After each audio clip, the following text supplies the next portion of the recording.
Hello my friends, welcome to this lesson about the bridge at Avignon, which is number 164 on page 42 in your book. I think most people would know this piece, and if you do, that will make it a lot easier. But we are going to start from scratch and go really slowly. Then I'll explain something to do with the third finger. And by the end of this lesson, I think you will feel super confident playing this piece on your own. We're going to play low second fingers on the A string, and we're going to go really slowly. I'm starting in the middle of the bow here, and I'm going to go 1 and 2 and.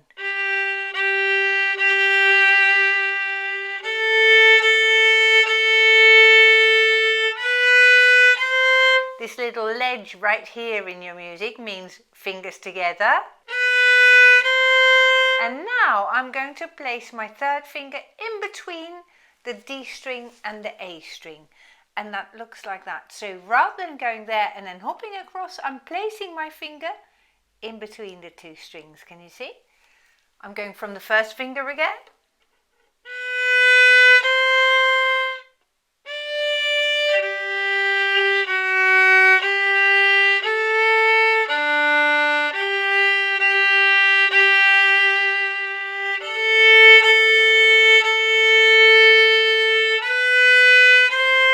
Here comes that third finger again. If you can, place it in between the two strings so you catch them both with your finger.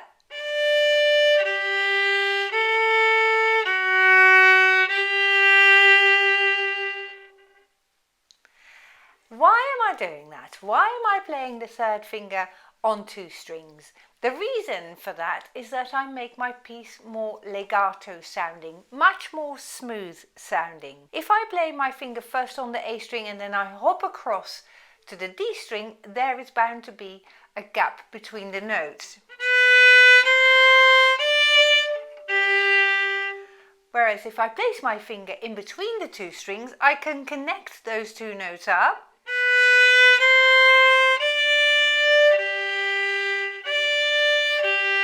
So listen carefully to how these two notes are joined together, as opposed to.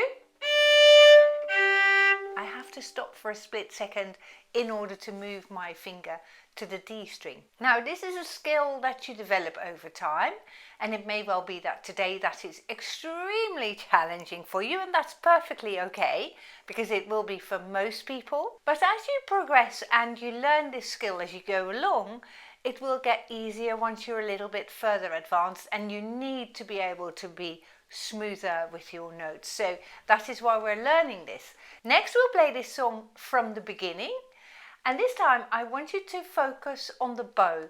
I'd like you to start in the middle of the bow and keep your eighth notes, your quavers, fairly short. And now go to the point of the bow. Stay at the point of the bow. Go to the middle. Now stay in the middle.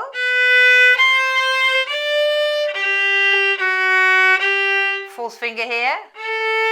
And I'm still in the middle of the bow. And now I'm going short bows again.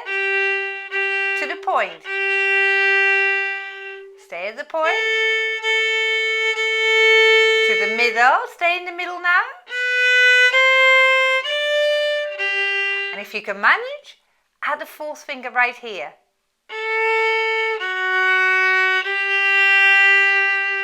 That is amazing playing. It's a bit more challenging because you have got difficulties stacked on top of one another. But if you're managing this okay, you're doing wonderfully well and you're making progress all the time. So let me know in the comment section down below this video how this was for you, and if you've enjoyed this video and you've learned something, why not give us a thumbs up as well. Thanks very much for watching, and I hope you have lots of fun playing this lovely piece. I'll see you again very soon. Goodbye.